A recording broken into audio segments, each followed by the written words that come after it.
문재인 대통령 국정 지지율이 올랐습니다. 5주 만에 69%로 반등을 했는데요. 이 국정 지지율 반등한 얘기를 조금 해봐야 될 것 같아요. 예. 권순정 선생님께서 그 분석을 좀 해주신다면 어떤 이유가 있을까요? 리얼미터가 그동안 4주 동안 욕을 되게 많이 먹었습니다. 왜 욕을 드셨습니까? 다른 기관에 비해서 특히나 그 문재인 대통령 지지율이라든지 그런 지지율이 낮게 나오는 경향이 있다 보니 그리고 저희들 같은 경우는 1, 2주도 아니고 4주 연속 계속 빠졌거든요.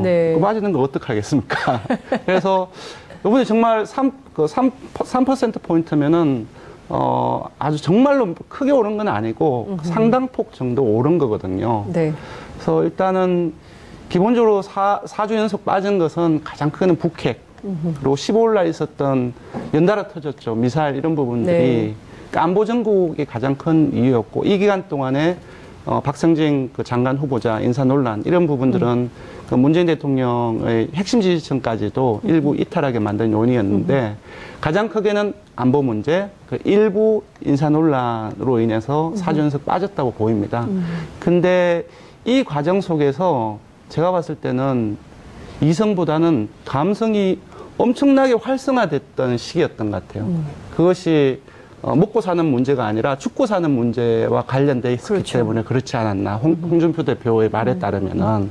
그래서 북핵이 딱 터지고 나니까 뭐 전술핵 그 재배치라든지 아니면 그게 안 되면 아예 우리가 자체 개발하자라는 사실 이런 부분에 NPT를 탈퇴를 해야 되고 그리고 미국도 전술핵 재배치를 반대하고 있는 상황 속에서 사실상 실현 가능성이 없잖아요. 그러니까 공허한 논쟁을 너무 많이 했어요. 근데 북핵이 딱 터지면서 그 위기감이 고조되다 보니 그러니까 이성보다는 감성이 활성화되면서 계속 근데 이런 상황 속에서 정부 같은 경우는 사실상 이 민심이 그때 상황에서 감성이 요구하는 대안을 내줄 수가 없지 않습니까?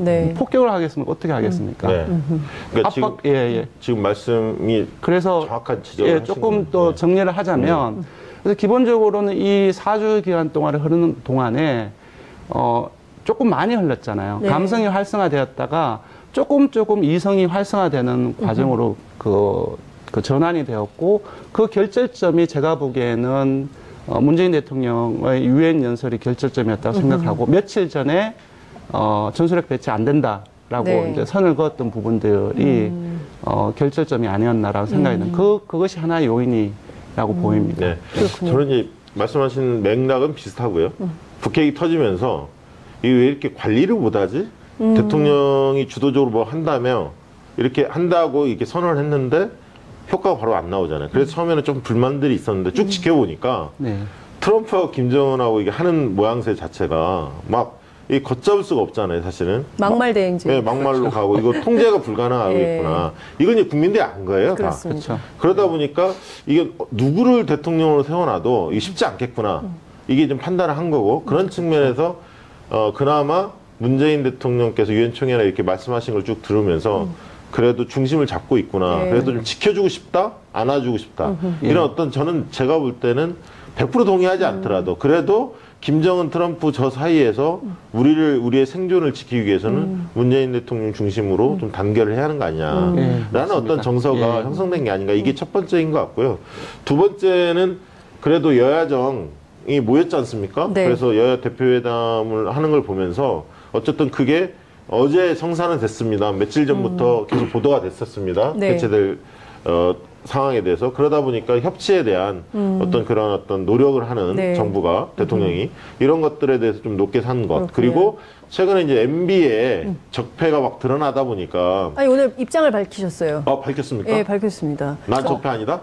아니, 뭡니까? 입장이 뭡니까? 그러니까 적폐청산이 이제 국가 발전에 도움이 안 된다라는 총론을 밝히시고, 그러니까 이제 핵심은 정치보복은 안 된다. 이제 이런 메시지인데요. 저는 이게 이명박 전 대통령의 이런 입장이 이제 뭐 다음 주에 연휴가 길어가지고 여론조사가 어떻게 될지 모르겠는데 어떤 영향이 있을지 굉장히 궁금해요. 이게요. 하나만 더 말씀드리면 그러니까 기저효과가 좀 있는 거예요. 원래 이제 박근혜에 대한 기저효과가 좀 있지 않습니까? 워낙 죽을 썼기 때문에 돋보이는 현상, 문재인 대통령이. 근데 이제 MB까지 그게 쏙쏙 드러나면서 과거에 정치 공작, 그다음에 좌파 척결, 막 이러면서 문화계, 언론계 뭐 다. 그렇습니다. 블랙리스트. 뭐, 그다음에 요즘에 단체장까지 다 나오더라고요. 네. 이제 그러면서 그런 기저효과도 좀 있었던 것 같고요.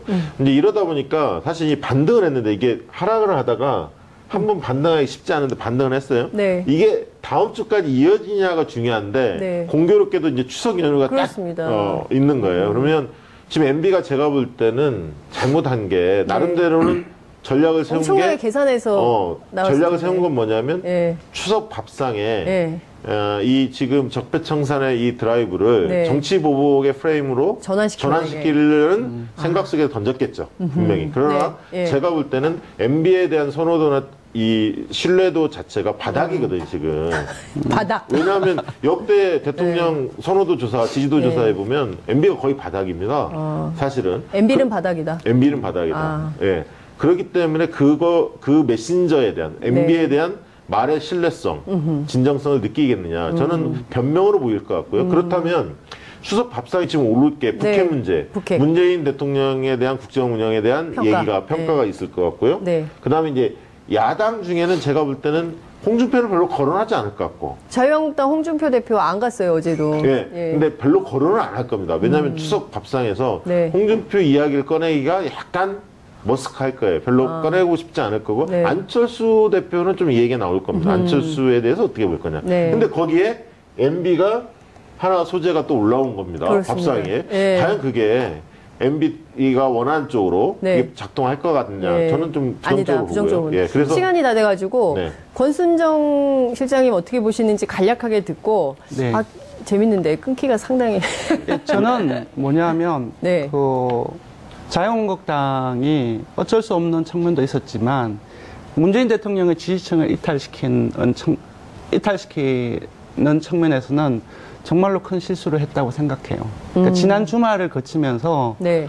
그 노 전 대통령과 관련된 막말 네. 이 부분들이 정진석 의원의 막말 예. 엄청나게 확산이 되었습니다.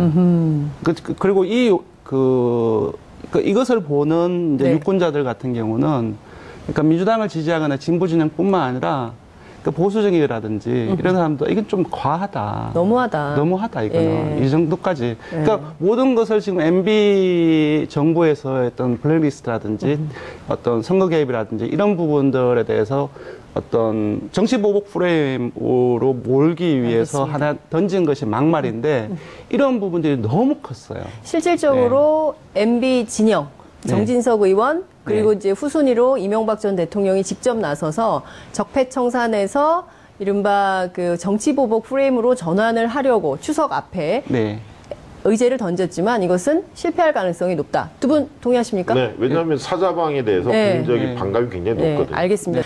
여러분은 노인이 도대체 몇 살 때부터라고 생각을 하십니까? 우리나라 기준에 따르면 만 65세인데요.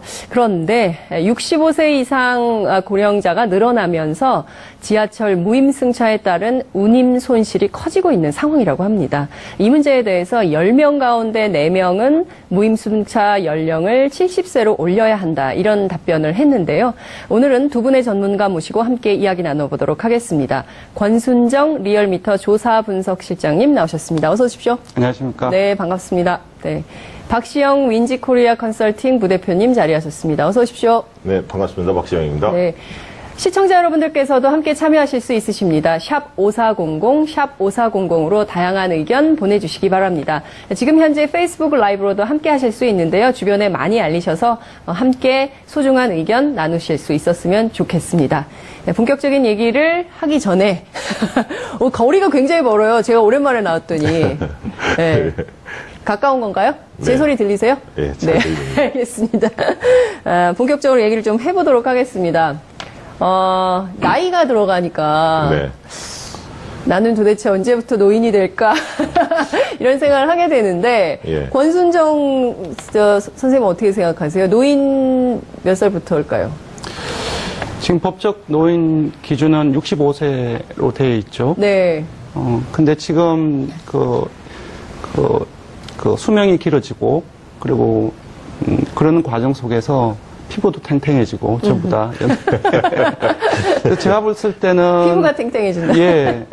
그 사회적인 의미의 노인 기준하고 뭐 정부의 복지 지출이라든지 그런 네. 기준이 되는 노인 기준하고 좀 다르겠지만 네. 제가 사회적인 의미로 본다고 한다면은 조금 훨씬 더 많이 상향 조정돼야 되지 않을까. 네. 65세 이상은 너무 좀 시대에 뒤떨어진 규정이지 않을까. 근데 이제 복지 정책이라든지 그런 기준을 삼을 때는 네. 여러 가지 문제를 이야기할 수 있기 때문에 조금 면밀하게 들여다봐야 될 부분이 있을 것 같습니다. 그렇군요. 첫 번째인 것 같고요. 두 번째는 그래도 여야정이 모였지 않습니까? 네. 그래서 여야 대표회담을 하는 걸 보면서 어쨌든 그게 어제 성사는 됐습니다. 며칠 전부터 계속 보도가 됐었습니다. 네. 개최될 상황에 대해서. 그러다 보니까 협치에 대한 어떤 그런 어떤 노력을 하는 네. 정부가, 대통령이 이런 것들에 대해서 좀 높게 산 것. 그렇군요. 그리고 최근에 이제 MB의 적폐가 막 드러나다 보니까 아니, 오늘 입장을 밝히셨어요. 밝혔습니까? 예, 밝혔습니다. 난 적폐 아니다? 아니면 뭡니까? 입장이 뭡니까? 아니, 그러니까 적폐청산이 이제 국가 발전에 도움이 안 된다라는 총론을 밝히시고, 그러니까 이제 핵심은 정치 보복은 안 된다. 이제 이런 메시지인데요. 저는 이게 이명박 전 대통령의 이런 입장이 이제 뭐 다음 주에 연휴가 길어가지고 여론조사가 어떻게 될지 모르겠는데 어떤 영향이 있을지 굉장히 궁금해요. 이게요. 네. 하나만 더 말씀드리면 그러니까 기저효과 문재인 대통령 국정 지지율이 올랐습니다. 5주 만에 69%로 반등을 했는데요. 이 국정 지지율 반등한 얘기를 조금 해봐야 될 것 네. 같아요. 예. 권순정 선생님께서 그 분석을 좀 해주신다면 어떤 이유가 있을까요? 리얼미터가 그동안 4주 동안 욕을 되게 많이 먹었습니다. 왜 욕을 드셨습니까? 다른 기관에 비해서 특히나 그 문재인 대통령 지지율이라든지 네. 그런 지지율이 낮게 나오는 경향이 있다 보니 그리고 저희들 같은 경우는 뭐 1, 2주도 아니고 4주 연속 계속 빠졌거든요. 네. 그 빠지는 거 어떡하겠습니까? 그래서 이번에 정말 3%포인트면은 아주 정말로 크게 오른 건 아니고 상당폭 정도 오른 거거든요. 네. 그래서 일단은 기본적으로 4주 연속 빠진 것은 가장 큰 북핵, 그리고 15일 날 있었던 연달아 터졌죠. 미사일 이런 부분들이. 네. 그러니까 안보 전국이 가장 큰 북핵이 딱 터지면서 네. 그 위기감이 고조되다 보니 그러니까 이성보다는 감성이 활성화되면서 계속 근데 이런 상황 속에서 정부 같은 경우는 사실상 이 민심이 그때 상황에서 감성이 요구하는 대안을 내줄 수가 없지 않습니까? 네. 폭격을 하겠습니까? 어떻게 하겠습니까? 네. 그러니까 압박, 지금 말씀이 그래서 정확한 지적을 조금 더 정리를 하자면 그래서 기본적으로는 이 4주 기간 동안에 흐르는 동안에 조금 많이 흘렀잖아요. 네. 감성이 활성화되었다가 조금 이성이 활성화되는 과정으로 그 전환이 되었고 그 결절점이 제가 보기에는 문재인 대통령의 유엔 연설이 결절점이었다고 생각하고 며칠 전에 전술핵 배치 안 된다라고 네. 이제 선을 그었던 부분들이 결절점이 아니었나라고 생각이 듭니다. 그것이 하나의 요인이라고 보입니다. 네. 저는 이제 말씀하신 맥락은 비슷하고요. 북핵이 터지면서 이게 왜 이렇게 관리를 못하지? 대통령이 주도적으로 뭐 한다며 이렇게 한다고 이렇게 선언을 했는데 효과가 바로 안 나오잖아요. 그래서 처음에는 좀 불만들이 있었는데 쭉 지켜보니까 네. 트럼프하고 김정은하고 이게 하는 모양새 자체가 막 이 걷잡을 수가 없잖아요, 사실은. 막말 대행진. 네, 막말로 가고 이거 통제가 불가능하겠구나. 이건 이제 국민들이 안 거예요, 그렇습니다. 다. 그러다 보니까 이게 누구를 대통령으로 세워놔도 이게 쉽지 않겠구나. 이게 좀 판단을 한 거고 그런 측면에서 그나마 문재인 대통령께서 유엔 총회나 이렇게 말씀하신 걸 쭉 들으면서 그래도 중심을 잡고 있구나. 네. 그래도 좀 지켜주고 싶다, 안아주고 싶다. 이런 어떤 저는 제가 볼 때는 100% 동의하지 않더라도 그래도 김정은, 트럼프 저 사이에서 우리의 생존을 지키기 위해서는 문재인 대통령 중심으로 좀 단결을 해야 하는 거 아니냐라는 어떤 정서가 형성된 게 아닌가. 이게 첫 번째 이유였고 이 기간 동안에 박성진 그 장관 후보자 인사 논란 이런 부분들은 그 문재인 대통령의 핵심 지지층까지도 일부 이탈하게 만든 요인이었는데 가장 크게는 안보 문제, 그 일부 인사 논란으로 인해서 4주 연속 빠졌다고 보입니다. 근데 이 과정 속에서 제가 봤을 때는 이성보다는 감성이 엄청나게 활성화됐던 시기였던 것 같아요. 그것이 먹고 사는 문제가 아니라 죽고 사는 문제와 관련돼 있기 그렇죠. 때문에 그렇지 않았나. 홍준표 대표의 말에 따르면은. 그래서 북핵이 딱 터지고 나니까 뭐 전술핵 그 재배치라든지 아니면 그게 안 되면 아예 우리가 자체 개발하자라는 사실 이런 부분에 NPT를 탈퇴를 해야 되고 그리고 미국도 전술 재배치를 반대하고 있는 상황 속에서 사실상 실현 가능성이 없잖아요. 공허한 논쟁을 너무 많이 했어요.